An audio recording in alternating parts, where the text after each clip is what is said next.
I hadn't processed the trauma. I didn't know how to process the trauma, and it would take many years to figure that out. But it was creeping out in my body in other ways, because in my experience is that the truth lives in our bodies, and we can try and run away from that when we don't process it, but at some point it comes back to bite you.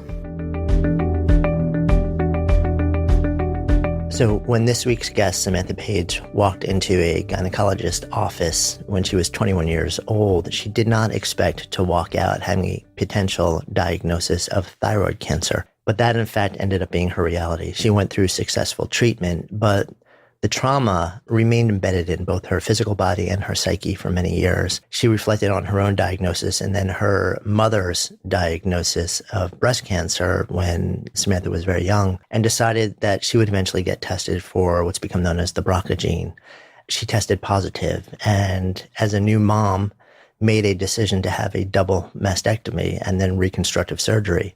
A couple of years down the road from there, she also then made the decision to reverse the reconstructive surgery and have implants removed. She documented this entire process in something called Last Cut Project, where she and her friend Lisa created this powerful visual photo documentary and shared it with the world. You can actually find that. We'll link to the Instagram account, and launched a podcast series to share similar conversations about people processing their own identity and redefining it and stepping into a place of power and agency and defying very often cultural norms. That podcast, by the way, is called Final Cut Conversations. She kind of exploded in a much bigger way into the public consciousness when Equinox featured her in a massive international ad campaign and showed a picture of her as redefining what we see as beauty and power and strength and identity. And that led her to literally walk out her door and see massive billboards with her on it. And it led to a bigger public conversation about all of these ideas. So I wanted to sit down with Samantha and explore her journey, her story, the shifts that have been made along the way, and also how that relates to her being a mom to a daughter and having the conversations with her. Really excited, as always, to share this conversation with you. I'm Jonathan Fields, and this is Good Life Project. Growing up in LA, what kind of kid are you? Oh, my. Well, I was the kind of kid I was. I don't know if it had to do so much with my physical environment as much as it did with, I was just a perfectionist. And so How did that manifest? I think it manifested. My mom had breast cancer when I was, I think, about 4. My parents got divorced. I lost my grandfather. That all happened within the span of a year. And I think my reaction was just to try and be perfect and hold it all together. It wasn't asked of me at 4 or 5, but I think that was my reaction to what was happening in my world. So it's funny, growing up in LA, I feel as if I academically I was a straight A student. I was this goody two-shoes on paper, and as my what my parents thought, and later my mom said to me, she's like, well, you got good grades, you did your thing, and whatever else you did, you kept everything else together. And so I had a lot of fun, had an engaged life in the city as well, but definitely was also very academic and kind of nerdy too. So I sort of had these two sides. Do you think the perfection thing was more like control after feeling like there was so much loss that you didn't have control over? Yeah. I think for sure. Yeah. I feel like that's it for a lot of people, because it's interesting. I feel like there's these days it's coming out a lot more. There's sort of like this conversation around perfectionism and how it can be massively destructive as much as it gives you this sense of, okay, I've got all my stuff dialed in. I think we'll probably circle back to that in a bigger way. Yeah, no, I think that's a huge point. And I think that became a big part of my journey, actually, because it was holding it together. Because often I've seen that coupled with sort of like heightened anxiety at the same time. Mm-hmm. You're like, yes. I'm like, yep. the eyebrow raise and the head is like, mm-hmm. Yeah, uh-huh. Yes. I definitely had a lot of anxiety. As a kid, for sure. As a kid, it manifested more. I had a lot of stomach aches. I've seen that with my daughter too. Things, you don't necessarily feel it so much in the head per se, but it's in the body.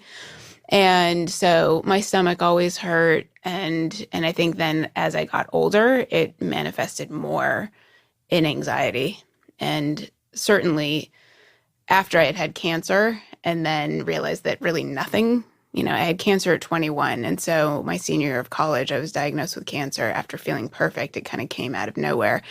And so it was very rattling to this sort of controlled life that I was living to then all of a sudden realize that really nothing's in control. Yeah. All right. So take me there. Okay. So you're in college. I was in college. I had actually just returned from studying abroad in Italy, which I had gone with my parents, with my mom and my stepdad when I was, I believe, 12 to Italy, and we went to Paris. My stepdad did a lot of work over there, and one trip they took us. And I remember being in Italy and hearing everyone, we were stuck in a traffic jam, but everyone just seemed so happy and animated that I said to myself, I have to come back here. I have to learn this language. So my junior year of college, I did that. And so I had just returned from that experience and was really establishing my independence and felt great. It was sort of a high point, I would say, in my life. Went to my gynecologist and my internist for checkups before returning to college for my senior year. And my gynecologist examined my neck, which I didn't remember him ever doing that before. And he said, I'm feeling something on your thyroid. What made him examine your neck in the I'm first not place? really sure. Still to this day, I'm not, 21 years later, I'm not exactly sure, but it was sort of one of those divine interventions that he did. And he ended up then sending me to a specialist for a biopsy. And it turned out I had a malignant tumor, which was just crazy because I felt great. And so within the span of 2 weeks, my whole life was just sort of turned right upside down. Yeah. What did that mean to you also in that moment because of your history when you were a little kid and what you saw around you and your family? It was obvious. I mean, it was scary and frightening. And I think I went more into the space of what we were talking about before, which was, I'm going to be strong. It's okay. People told me, oh, well, at least this was one of the most insane things that people said, but at least you didn't get one of the cancers that will kill you. And I was like, right, but it's still cancer. My life was still disrupted. So I think I really went into that place of holding it together and strength and optimism, which in the end came back to bite me horribly. But I think having seen what my mom had gone through, having watched my grandfather, pass away from cancer, certainly there was an added weight to it and fear, but I don't know that in that moment I went there to even dismantle it or feel it through. I think it was too scary, and that was sort of what then just kept building on itself for the years thereafter. Also, I mean, you're 20, 21 years old at that point? Not today. I was like, wow, no, right, thanks. Back then. Yes, I was 21. Right. I just turned 21. Coming back from junior year in college. Yeah. It's hard enough to sort of handle what you're going through from a health standpoint, from your own mindset standpoint, but the social dynamic around that, even when you're a grown-up, when you're in the world, you have deep, long friends. When you're that age and people really, we're kind of just figuring out ourselves also. Yeah. That socially, that had to have been tell me what's going on, because nobody knows what to say or what to do, and especially at that age, no. We're not even equipped to deal with regular day-to-day stuff for the most part. No, and I think that's such an amazing point that you just made, because I don't think at any age people are equipped, and I think we try and stay in the positive because we think that's what's going to make people feel better. But what I really discovered was that as humans, we have this full spectrum of emotions that we have to explore so we can feel whole and so that we can heal and move through things, and that it's really challenging to get that from people because they're distraught about what you're going through. So they're just trying, people want to make it feel better. And so I felt really alienated. I mean, my best friend from college was amazing and we would talk, but she wanted me to feel okay. I mean, my mom, everybody wanted me to be okay. And so I would go up to my room. I was in my childhood bedroom, which that at age 21, as you want to be in your senior year of college, was rattling in of itself. But I would just go into my room and cry because outside of that space, I just tried to put on a happy face because that's what I thought people wanted from me. So even at that point, you're still thinking about what people want from you.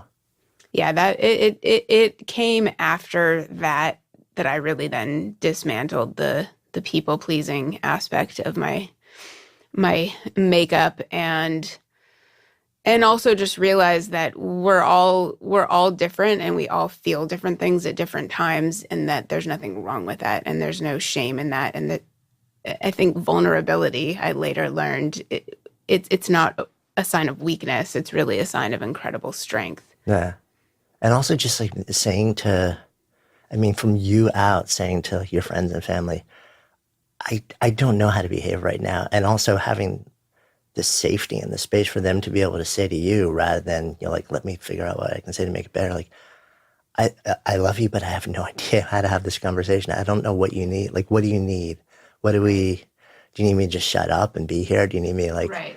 I think we're just, we're terrified of even like just asking those questions. We just kind of want to assume. Yeah. No, I think we do. We make assumptions, and it's funny. My mom and I have conversed about this one. We recorded an episode for my podcast last year right around Mother's Day and really talked about all of this. And she and I had very distinct memories, very, very distinct and very different memories of that time related to this issue. And it was really interesting because I remember asking her if she thought I should go to therapy. Do you think I should be talking to someone about this? And she said, you seem great. And so that's where I think I wasn't asking. I wasn't showing and I wasn't asking. And that's what I learned later, is that there's incredible strength in doing exactly what you just said. Like, I don't know how to handle this, and meet me in that space, versus trying to show up how we think we're supposed to be and to sort of toughen, be strong and tough it out. Her memory, or a memory that I had then of her, was that she had told me that she would go for drives and then pull over and cry on the side of the road. And she doesn't remember telling me that part. I mean, I think that when there's incredible pain that's happening, we do our best. Certainly, I know everyone around me was doing their best. And I think that sometimes it takes time to then learn how we wish we would have asked for help in those situations. Yeah. And meanwhile, everyone's going through their own corners of the room and crying in solitude. Yeah. Right. Which, looking back, it's really sad. And I wish I would have known more of what her experience was, because I think having gone through what she went through, and then having this happen to, she was in her early 30s when she had cancer, and then I was in my early 20s. I know that was a heartbreaking experience as a mother. I mean, I can't imagine in my own experience now as a mother what that would feel like.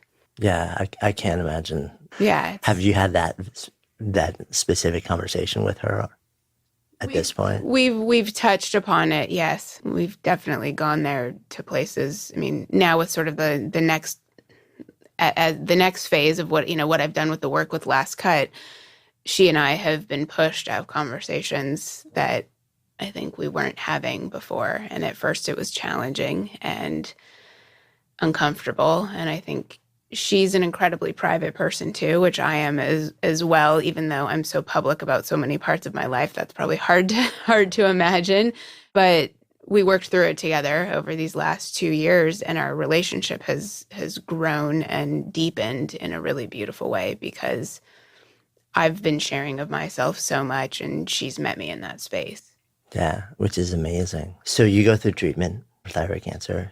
Everything comes out okay? Yes. Just go about your life after that? Are you different in some way? Yeah, crazy, right? Yeah, I had my thyroid removed. I had 1 round of radioactive iodine therapy, and then was able to go back to finish my senior year. They didn't want me to graduate because I had then been away from college, or away from the campus for too long, and I petitioned and was able to then walk with my class. Had another round of radiation after graduating. And then at that point I said, okay, my life has completely been dismantled. What can I do that will make me happy? And so I didn't want to just go and get a job, at Merrill Lynch or just a corporate. It's sort of my thinking did shift pretty dramatically about what I thought I wanted or should do.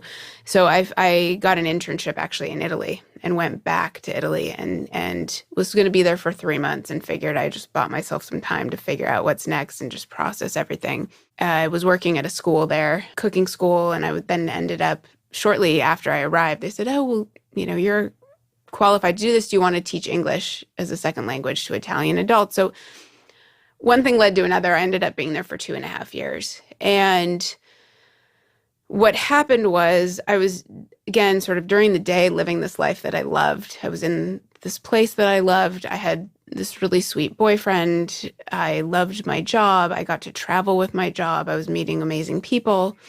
I wasn't sleeping at night, though, and I would just sit in the darkness of what I hadn't processed all night. And so it was the first time I started to get panic attacks. I started to get migraines. And I still, though, wasn't able to do, again, what you alluded to before of just saying, this is happening, and I don't know where to go with it, and I don't know how to be. I'd be up at night. And I remember there was one particular instance where my boyfriend's family I think they were going to a mass or something for Easter, and we had dinner. And it's funny because I grew up Jewish, but I loved being in Italy because the ceremony of how they do religion is just fascinating to me. It's funny. I grew up Jewish also, and my favorite thing was to go down the block to our big Italian friends, family for the holidays. Yeah. This is awesome. It's amazing.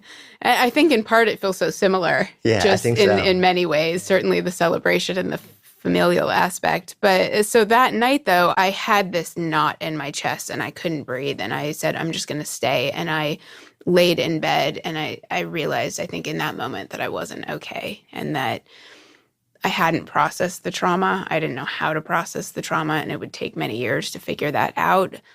But it was creeping out in my body in other ways because in my experience is that the truth lives in our bodies and we can try and run away from that when we don't process it. But at some point, it comes back to bite you.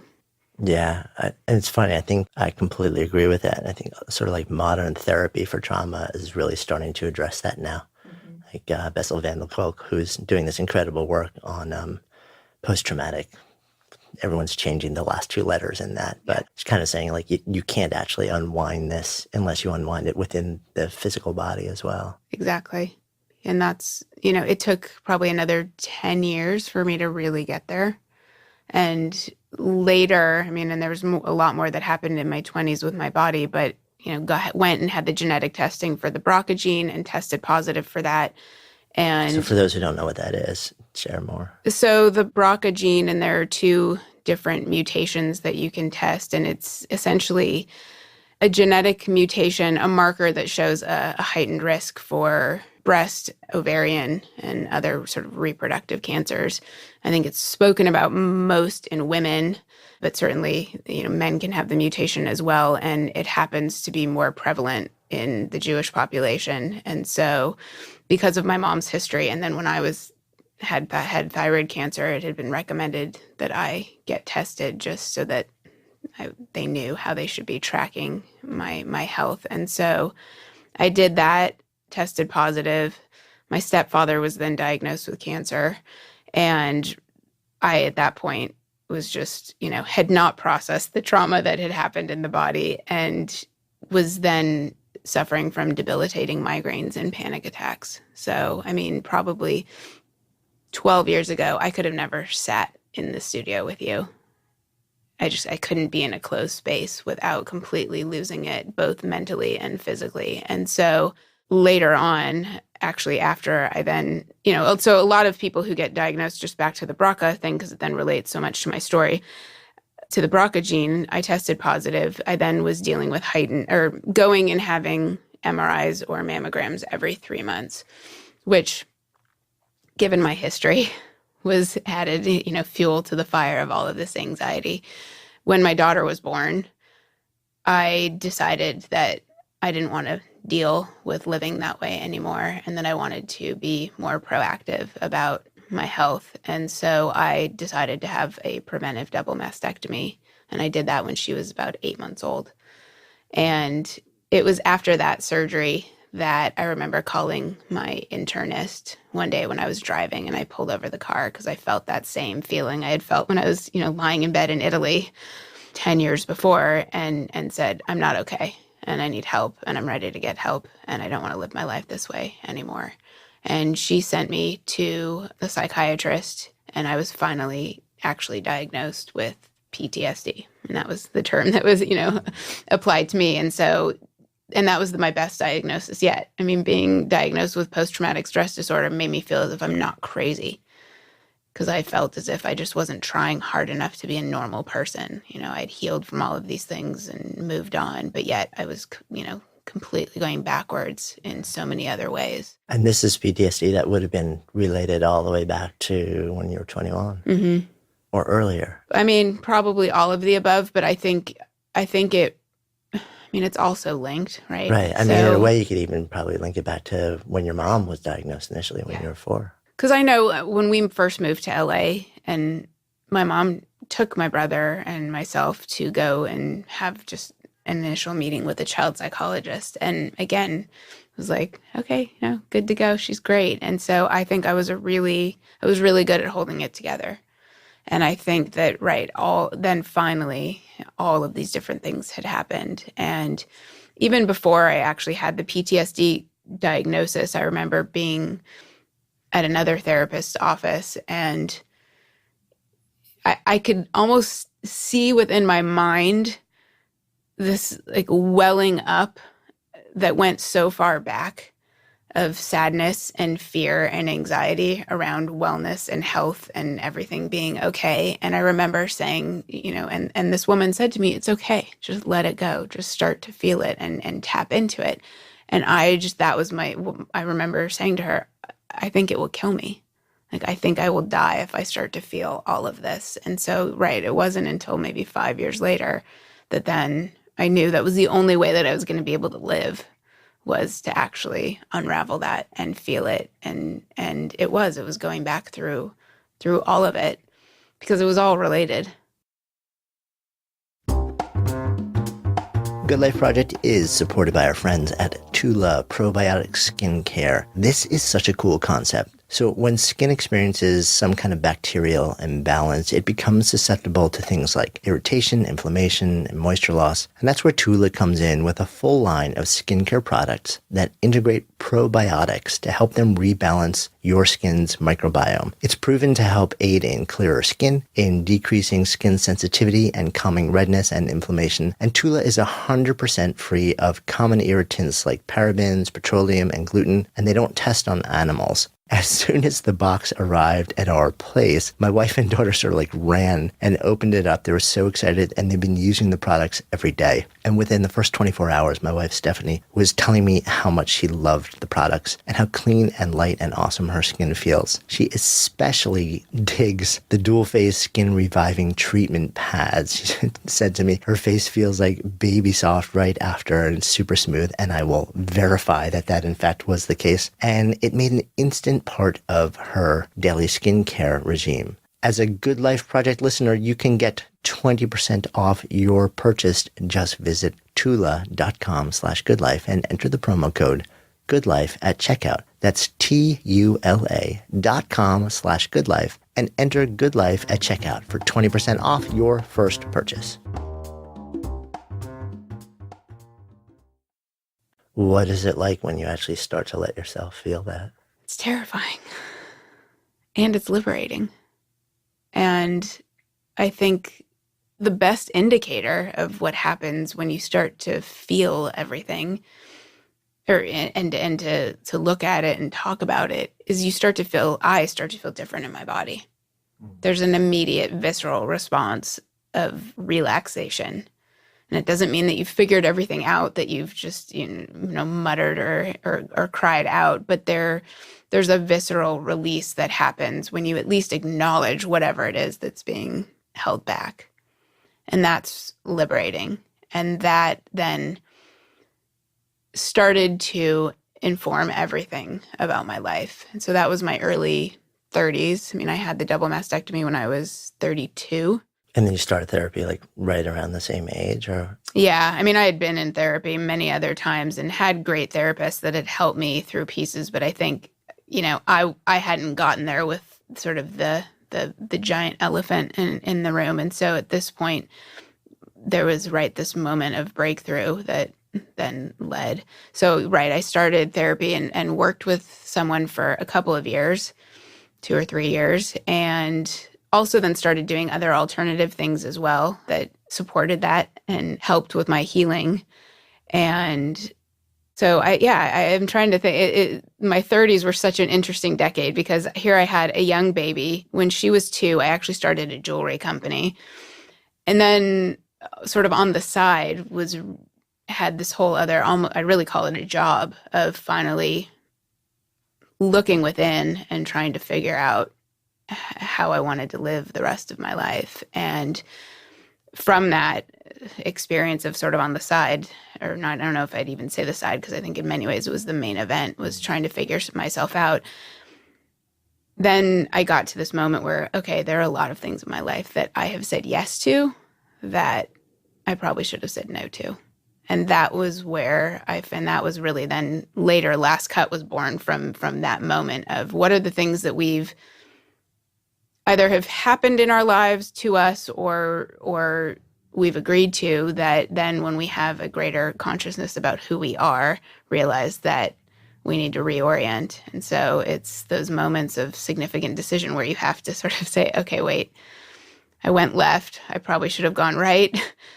How do I reorient? And so I then had another few years of really pulling apart many aspects of my life. Yeah. I mean, so powerful. And at the same time, you're a mom of a new baby girl, and you're trying to support yourself as an entrepreneur, it sounds like, and an artist. Mm-hmm. And you've got this other full-time job of deconstructing your psyche and rebuilding it, and your physical body to a certain extent, because the trauma you've been through physically is profound. Oh, no, I mean, I've had 6 major surgeries, and the last one, I mean, I had my chest cut open twice when I had a newborn baby. I mean, not quite newborn, but a under 1-year-old child who I couldn't then pick up for 4 months, which, I mean, talk about trauma. There's been a lot. I mean, it's taken a lot. I had to get myself in order to end up being able to show up as a good mother. But the beginning was a rough start. And the timing, to a certain degree sucked. But I think sometimes, hindsight's 20/20, and we're doing our best always. But also at the same time, it sounds like, and tell me if this is true to you, it was the fact of becoming a mother that became sort of like the final straw in you saying, okay. Yeah. It was, and actually, I mean, not to go in any great detail about my actual birth of my daughter, but I had actually had a very healthy pregnancy, which, given everything that my body had gone through, was a shock to me and a gift. And I mean, I didn't get a single migraine during my pregnancy, and nothing was ever wrong. I mean, it was one of those things where I was always expecting the worst from my body, like, because I fell into the, I was the 0.00475% of what could go wrong with a medication, with, whatever it is. And so my daughter gave me that gift. And then I actually got a migraine the day before she was due and went to the hospital thinking, okay, I just have a migraine. I've done this dance before. And they said, no, actually, you're starting to go into labor. And I was diagnosed with late onset preeclampsia, which is hyper-induced or pregnancy-induced hypertension, and the mother's blood pressure goes up, and your liver can start to fail. But it can be life-threatening. It's very dangerous. Yeah. So my blood pressure was through the roof, which for me is highly unusual.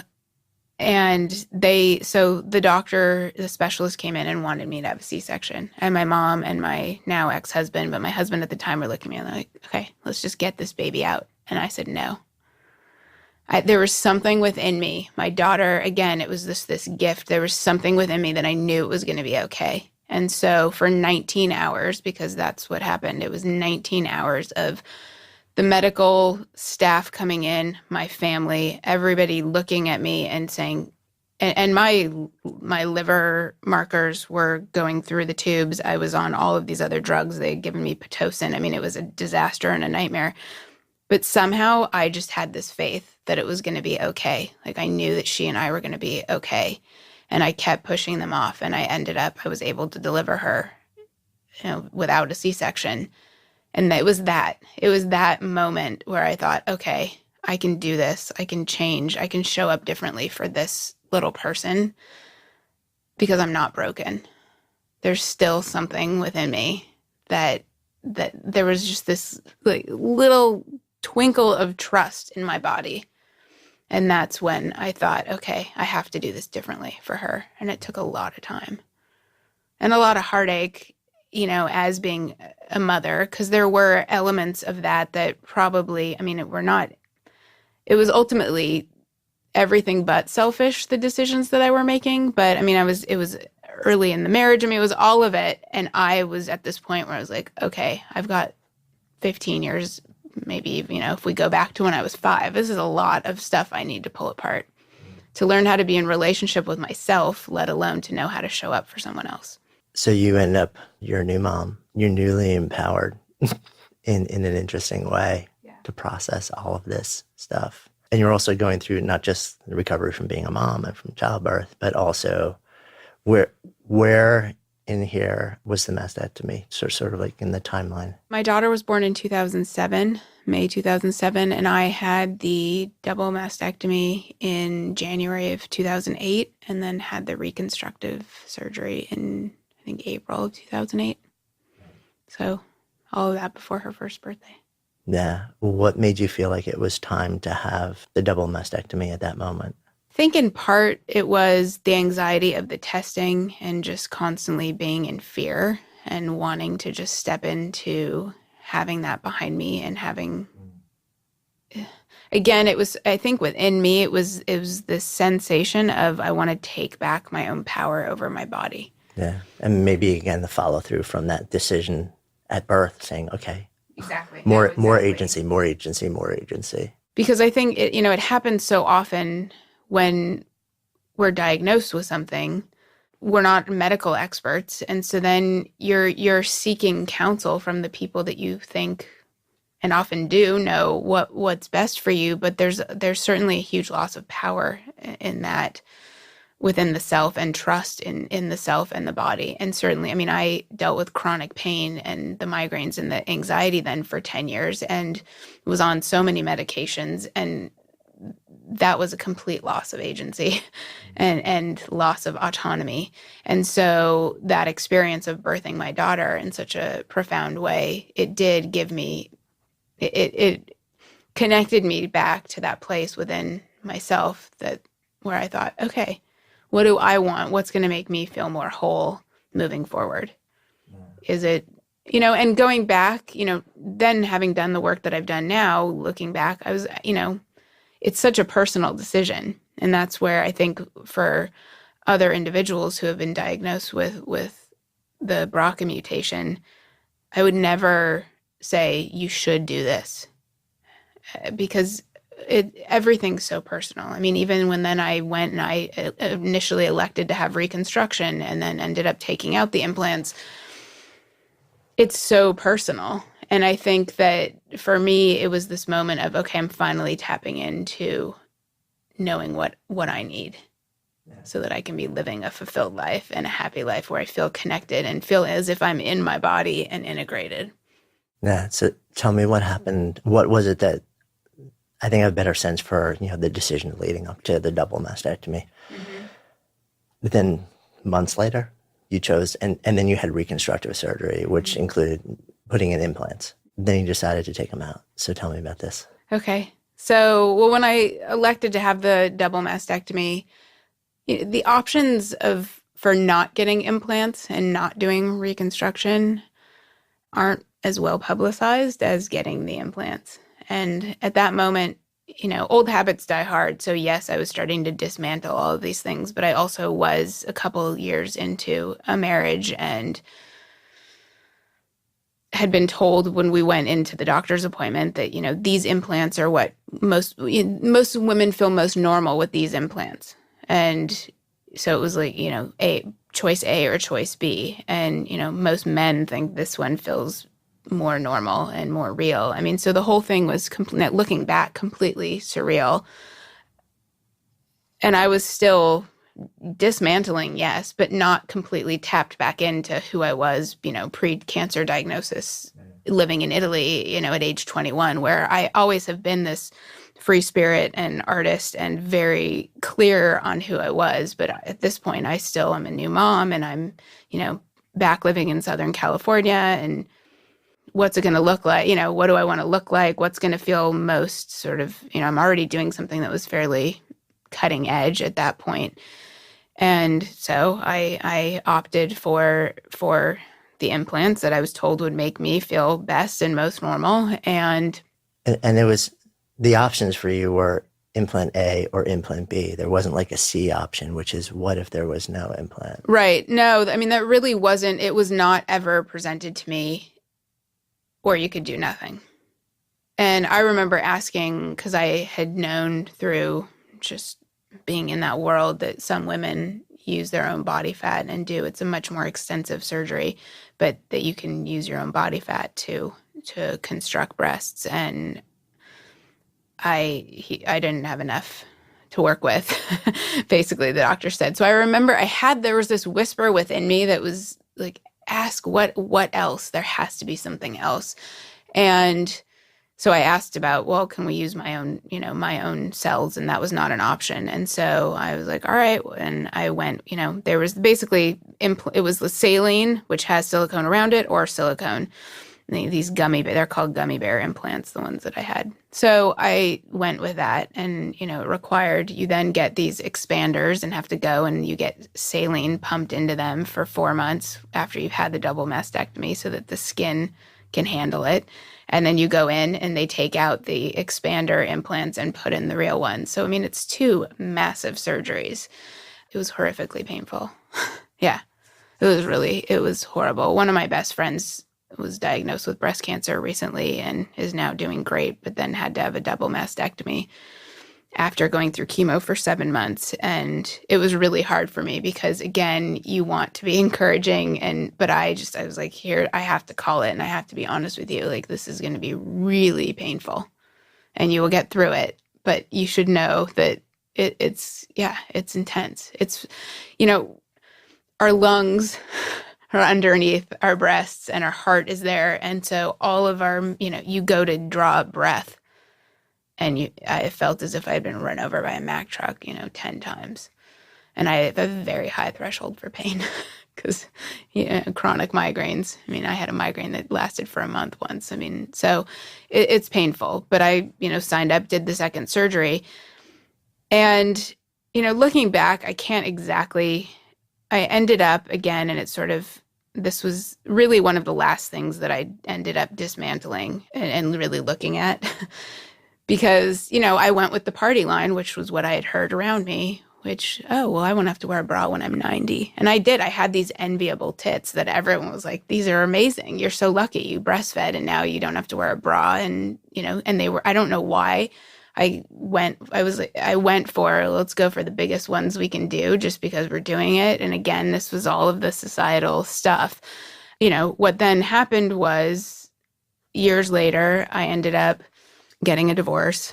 I ended up closing my jewelry company because I had started it from a really authentic place of, I'd always made jewelry and been very artistic my whole life, and had started a company from that spirit, grew it to be something bigger, because I come from a family of entrepreneurs, and that's what you do, and that's a sign of success. And was selling to 60 stores worldwide, and Amazon had picked it up and all of this. And I opened a retail store in Santa Barbara. And then one day I realized, oh my goodness, I'm not an artist anymore. I'm running all this business. I'm dealing with the business end of things. And within the span of, I had been thinking about it a long time, but in a span of a month, closed the company. So I had done that. I moved. I then had another relationship that went sour and walked away from that. And so then really had this, moment of, okay, I turned over everything at that point. And the implant issue didn't really come up. I had a friend come over after New Year's Eve in 2016, and she said, I'm having my implants out because I think they're making me really sick. I was like, oh. And at the time I had 6 months been suffering with a MRSA staph infection that I couldn't get rid of. And still, like, I had done all of this stuff. I had cleared out my life in so many ways and simplified it and felt really great, but there still were some physical things. The second she said that, I was like, oh my goodness, these things have to go. And that was when I founded Last Cut. I called up my best friend, Lisa Field, who's a photographer. I said, will you photograph me for a year? I don't know why, but I think we need to photograph this. And I'm calling my doctor tomorrow, and I'm driving to LA, and I'm going to ask him to take these implants out. He did a beautiful job, but I think these things are making me sick. And beyond that, I don't want them anymore. And so the documentary was born in that moment. And 2 weeks later, I had the implants out. And I remember waking up, and even though it had been another surgery, waking up and feeling this incredible sense of freedom and an incredible sense of, it was just the culmination of everything that had been happening for that really almost 10 years before, of getting clear on where I had said yes and I should have said no. And all the last cuts that led up to this one, which felt, I don't know if I would say it was the biggest one, but it certainly was the metaphor for everything that I had done in my life. And that's where then the project was born. And I decided to go out and talk to other people about their last cuts and the decisions that they were making to line up their internal world with the external. So 2 weeks later, immediate sense of freedom, a huge shift. We talked about how people around you struggle when you make decisions or when you're going through something, like back when you were 21 and don't know how to respond to it. What was happening in your life between you and your family, conversations you and friends when you made this decision and then did it? And was it a factor in? There were many different conversations that were challenging. I think my mom thought I was crazy. I was single at the time. I still am. And so I think, again, being in that role of mother, this idea, so I had the implants removed with this, and then was going completely flat, just to give the visual context to then the decision that I was walking into. And I was told when I met with the doctor, he said, I'm more than happy to do it and support you in whatever you want, but just know you've now had these things on your chest for 9 years. You might even be concave. We're not, it's a different thing. And so I think that my mom was definitely trepidatious and scared a little bit for me. My dad and my stepmom were very supportive. They had been there for a moment in the hospital when I first had my double mastectomy. They were with me when I first looked at my chest.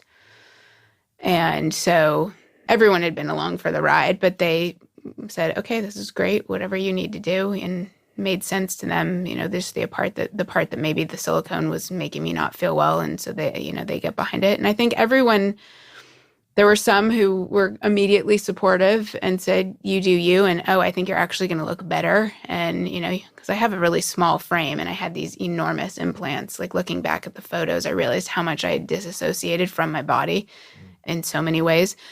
So yeah, I had a lot of feedback. And I think most important is the second part of your question, which was, how did I react to that? And did it influence me? And this time it didn't. This time I was able to stand strong in those conversations and explain the why of the decision with confidence and excitement, and not attach the outcome to the feedback I was getting.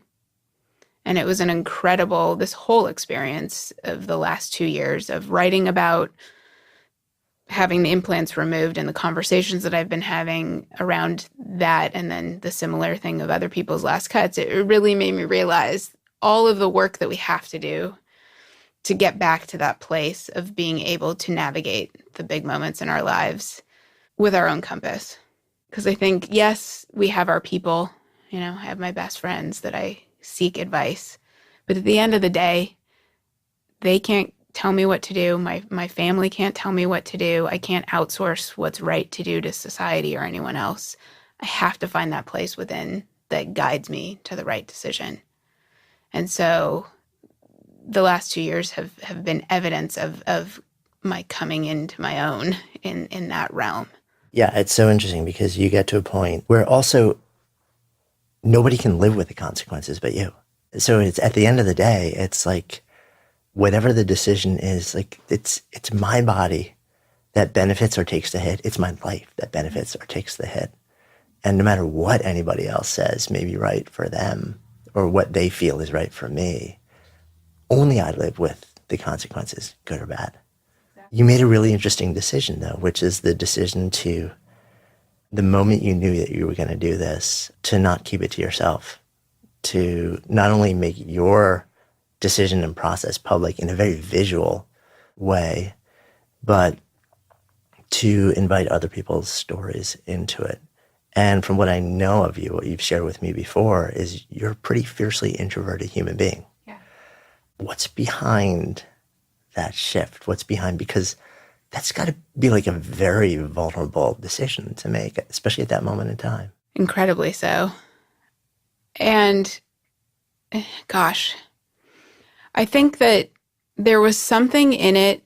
I was so clear when I made the decision that there was almost an otherworldly force that came with that, which sounds really woo-woo, but I knew that there was more to talk about and more to share about my experience than just the fact that I was having the implants removed. And so it was different than, so many people share when they're going through cancer treatment or going through things in a very public manner, because it creates community and it creates support. And I didn't necessarily feel, certainly I felt the support was important. I didn't need the support to hold me up because I had really gotten there really strongly, but I had a hunch that there was something more to my broader healing that was going to come through talking about this, because it was tied to what had come before it, which again, because I'm so private, I hadn't talked about sort of a lot of the last cuts that had happened in my life leading up to the clarity around this decision. And so Lisa and I had been talking about collaborating for a while, and I don't know. She was, one of my best friends. I called her to talk about the surgery, and we had wanted to collaborate. And so I don't know. It was I just had an intuition about it. And I think in part it was to create community. In part it was to normalize and show and give support to others for these big decisions that require a massive landing within yourself to navigate what society tells you should do, or what your family tells you should do, or what the voices in our heads tell us it's forget everybody else out there. We all have those voices within that say, are you sure? Maybe you should do this, or maybe that is normal. And so I think it was this opportunity to really step into it and to shine light on the decision-making process as much. And I also had no clue where it would lead. And so initially, Lisa was just following me around with her camera, or in the doctor's office with her iPhone to take pictures, to document it. And I think initially I didn't know if it was just, I obviously put it up on Instagram, and started writing about it, but I don't think I knew. And within maybe 3 months after I had healed from the explant, it became really clear, the more that Lisa and I had pulled apart all of the different issues around the explant, just how much, and I already alluded to this before, just how much it really was a metaphor for what we're all going through all the time. And sometimes it's really simple ways, like, should I eat this or should I not? And it's just like, tap back into what you need for you so that you're doing what feels right, so that you can go out and be of service in the world.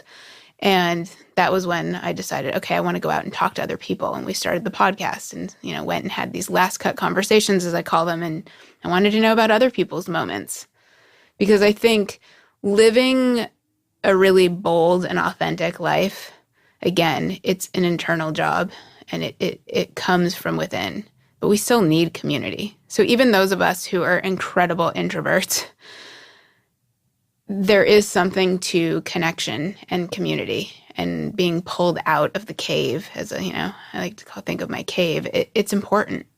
Yeah, I completely agree with that. And at the same time, the subject matter that you were building the conversation around also had the effect of speaking to how we define ourselves and how we don't define ourselves, and how so often social and cultural norms, we just default to those definitions of what is good, what is bad, what is real, what is beautiful, what is ugly, because that's all we know, and we never really question them. And this was like a big provocation that said, question the norms when it comes to your identity. And I think, again, this was who I always was. And so I think there was something in that, too, of sharing it, because for me, it was a certain place of arrival, speaking to exactly the point you just raised. It's funny because today here I am wearing a skirt, but I tend to dress much more like a tomboy. My brother and I were very much, like, people used to think we were identical twins when I was growing up. I used to not care about so many of those constructs. And with the trauma that happened, I then began to outsource to what was happening around me to make me, that where I thought I would feel whole. Okay, if I play this role, if I grow my, I have short hair, but I grew my hair out really long early on in my marriage because I thought, okay, if I have long hair and I wear these colorful dresses, I'm fitting this mold, now I have these, perfect reconstructed boobs and all of this stuff. And so I think that your point is so perfect in that it highlights the underlying piece of it, which for me, I am, and I was so at peace with the decision to be flat and so in love with my body, with all of its imperfections. I have so many scars and, all stretch marks, and all of the stuff, that gray hair, all of it. And it defines me in the best of ways, because it marks all of the different points on the journey. And so to shine that and to show what I wasn't showing it because I wanted people to tell me that I looked beautiful, but it's showing this is who I am. And I don't care if I don't look like everyone in the magazines, because I feel amazing finally. And I've worked hard to get to this place of loving myself. I think that using the chest in the visual way that Lisa and I have throughout the development of Last Cut, it shows everyone, not just women, not just breast cancer patients, but it's such a visual that goes exactly to your point, that it's like, no one can tell us what's normal. No one can tell us what's going to make us feel great. And I think it has as much of an impact on men as well, because, certainly from the perspective of don't look at a woman and think that, female or feminine is defined in one way, but also what's happening within you, within all of us, that isn't in line with who we actually are, and how are we holding up societal constructs instead of just being ourselves and loving each other for it. No, it's interesting because I consider myself a relatively open person. And yet you look through your Instagram feed and there are lots of pictures of you, of different people, different women, and also a number of pictures of you bare-chested. Yeah. And I was sort of paying attention to just how I reacted, both in terms of like how I react to my own body. Because there, you're constantly like sort of liking and disliking. There's a checklist for all of us, sadly. But I was paying attention to how I was reacting to the photos of you. And I was like, is there something in me that's still holding onto the construct of this is how it should look? And I was like, we all have our stuff. Like we've got, implicit and explicit bias and like preferences that may or may not have anything to do with who we are, but just who we're told we're supposed to be. So it's interesting as a guy also to sort of like look at the images and say, like, what does this tell me about me? And maybe work I have to do as I look out at other men and women in the world and just implicitly pass judgment in certain ways. At some point, you end up partnering with Equinox also, which I'm guessing as much as you were putting yourself out into the world, you become part of this big national campaign. You're like, International. yeah, The billboard in London. right, I like mean, billboards. it's crazy. And it's billboards of you, for those who haven't seen it, we'll link to it in the show notes, essentially sitting back in a chair with a tattooist working on your chest. How did you feel when that sort of exploded into public consciousness? Well, it was funny because, and I think I mentioned this to you just in communication before we were recording, but one of the texts I got from my mom within the first week was, "You're not going to put yourself out there on the internet naked, are you?"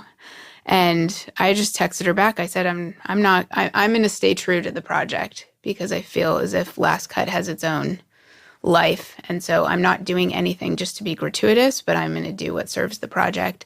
And a casting agent for Equinox found me through the website. And when I got that email, I mean, Lisa and I joke about it all the time. I thought, this is crazy. This isn't real. And it was real. And it was an incredible opportunity. And I feel as if my mission and theirs everything was so aligned in terms of what we were trying to communicate. And so it felt perfect from the very beginning. And I felt as if it was the opportunity to have a bigger platform for what I was trying to share, which was we can all be different. And the most important thing is finding that connection within that makes you feel empowered and beautiful, and that we get to define ourselves. And, in their slogan is commit to something. And for me, so much of my healing had been committing to myself and committing to staying with the pain and the darkness until I saw it through. And so there was a little bit of, I never had any fear around it or anything. I was so excited, but it's also completely surreal too, there was on Sunset Boulevard back in LA, there was a 10-story high billboard of this image of my bare chest, which ironically, it's like 10 blocks from my mom's house. Since came around and was so proud and would drive anyone and everyone who wanted to go see it by there. But to me, it was sort of a nod from the universe of saying, line up with who you are within. And when you communicate that out into the world, the law of attraction, I do think that you then attract the people and the opportunities that will align with your message and help you get it out there. And so the partnership with Equinox was a gift to Last Cut and to me in terms of stepping even further into what I had discovered and who I had landed in. Yeah, definitely a magnifier. Yeah, it was crazy. And there was so much, when it actually then went up last January, there was so much conversation around it. Yeah. And because there was a video that got released was it at the same time, or did that come the video after? Yeah, no, I think the video came out like right around the same time. Yeah. Mm-hmm. So yeah, and even I didn't read the comments, but I know that people had, I barely spend any time on Facebook, but I know the comments were many. And even I did a video with Style Like You and Allure in May, and same thing. And, occasionally I get called sir, because if I'm, dressed in jeans and a t-shirt and then the flat chest. And in that one, I talked about how I had been called sir on the way in from Newark Airport. And so we sort of deconstructed that and the fact that breasts don't define femininity. And again, the comments, people said, well, maybe if you didn't have your hair short and this, that, and the other. And it's like, no one else has the right to comment on how any of us show up in the world. But, but to be able to weather that, you have to be very clear on who you are on the inside, because otherwise it's very easy. Because even still, as you said, it's still a struggle. I would be lying if, I'm not perfect in that realm, and I may love my body more than I ever have, but it was an interesting, it was a big choice. I won't say interesting. It was a big choice to make in the moment in my life where I was single. And to then navigate through the world wondering how I am perceived in that realm is interesting. And many people assume I'm gay too. I mean, it's like, it's funny how many people. What's that leap? Oh, again, I think it's how I dress. It's the short hair and then the chest. I don't understand it because, again, I just think it's people put their own lens on everything. And so they make assumptions. As you become more public in the last 2 years, really, and it seems like there's power welling inside of you and letting its way out in the world, and you're becoming a leader effectively at the same time, quiet leader, as my friend Susan Cain would say, like from an introverted, gentle place, but still very much out there in the world and a leader and staking your claim to a message and a voice. You have a daughter now. What's the conversation around who you are and what you're doing and who she is and who she sees you to now be publicly? That's such a good question, and it's really a tough one to answer because it's so layered. I think that in most days and in most respects, she sees what I'm doing and understands that it's important and powerful beyond just me talking about my story or being photographed. I think at times the little girl in her is like, whoa, my mom's half naked on a billboard, and what do I tell my friends that you do? She's like, what do I tell my mom, that my mom's in women's empowerment? And I was like, perfect, that's great. You can tell them I'm an artist, I'm a writer.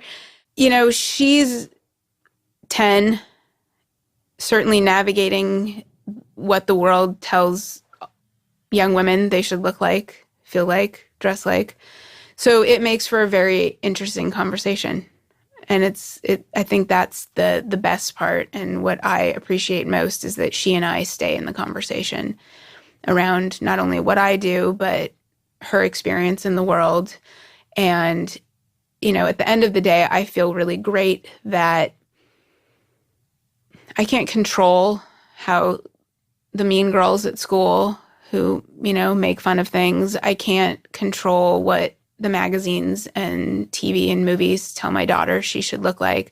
I can control myself and how I show up. And I know in this moment that I'm 100% being truthful to who I am. And so I feel that as a parent, having arrived in that place, at the end of the day, allows me to sleep, even though there are so many moments, as you know, as a parent, where it's like, oh my goodness, I don't want to mess this person up. Like, what's right? Like, it's so hard and, it's challenging. And so, but that's what I believe in most. That's what I know is living by my truth and living by the truth that I feel in my body. So if at the end of the day, I don't feel some tightness in my body about what I've said or done or how I've shown up for myself, but also for her, then I feel as if I'm role modeling to her how to be a healthy individual. And I certainly am also role modeling that we can look differently and dress differently. And I might be embarrassing at times when I'm, the one in the school assembly with the, half-shaven head and no chest and, kind of dressed like a boy and the tattoos and, in this fairly conservative place that we live in Santa Barbara. But I also think the artist in her and the rebel in her and the individual in her appreciates it and learns from it. So naming this is Good Life Project. So if I offer that phrase out to you, to live a good life, what comes up?